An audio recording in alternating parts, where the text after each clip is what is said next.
Cranberry sauce is one of my favorite side dishes at Thanksgiving that I continue to make it all winter long, and we enjoy it again at Christmas time. I love it so much that I put it on everything.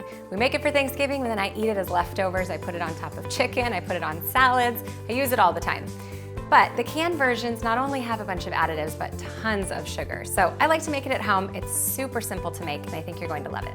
So we're going to get started with some unsweetened, unflavored gelatin powder. And I'm just sprinkling it over a bowl of water so that it has some time to absorb some of that water before we put it into our cranberry sauce.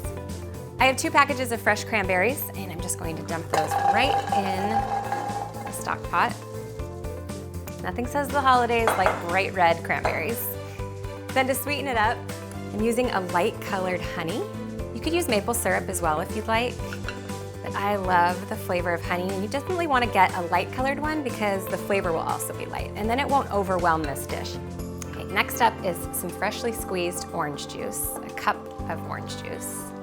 And we have just a bit of ground cinnamon, and I'm going to zest an orange right into our pot. Just make sure that you don't get the bitter white pith that's underneath. Those colors are so pretty, the bright orange, the bright red from the cranberries. And as this simmers, the berries are going to start to pop.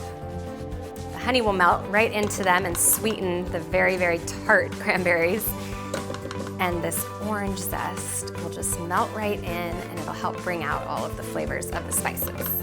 And lastly, we've got a whole nutmeg.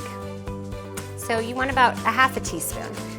Freshly grated nutmeg tastes so much better than the ground kind that comes in jars. So if you can find this at your grocery store, it will make a huge difference. Turn your burner to medium high heat and just stir all of this up. Okay, we're just gonna let that simmer for about 20 minutes, and then we'll stir in our softened gelatin.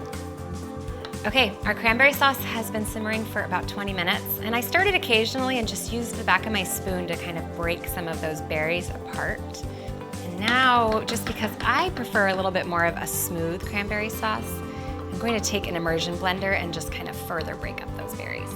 But if you like it chunky with the big pieces of cranberries, just leave it as is. A little more rustic that way.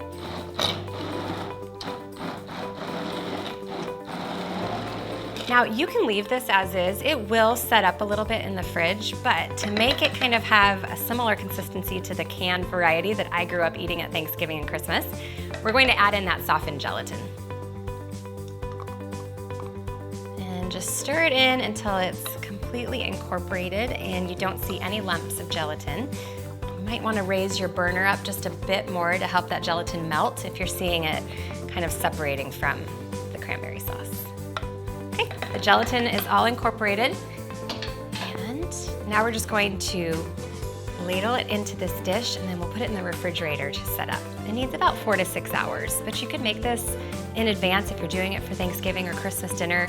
Make it up 4 to 5 days in advance and just have it in the refrigerator so it's all ready to go.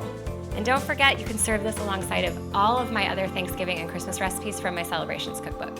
I hope that you guys have a great holiday dinner and that you love this cranberry sauce every bit as much as I do.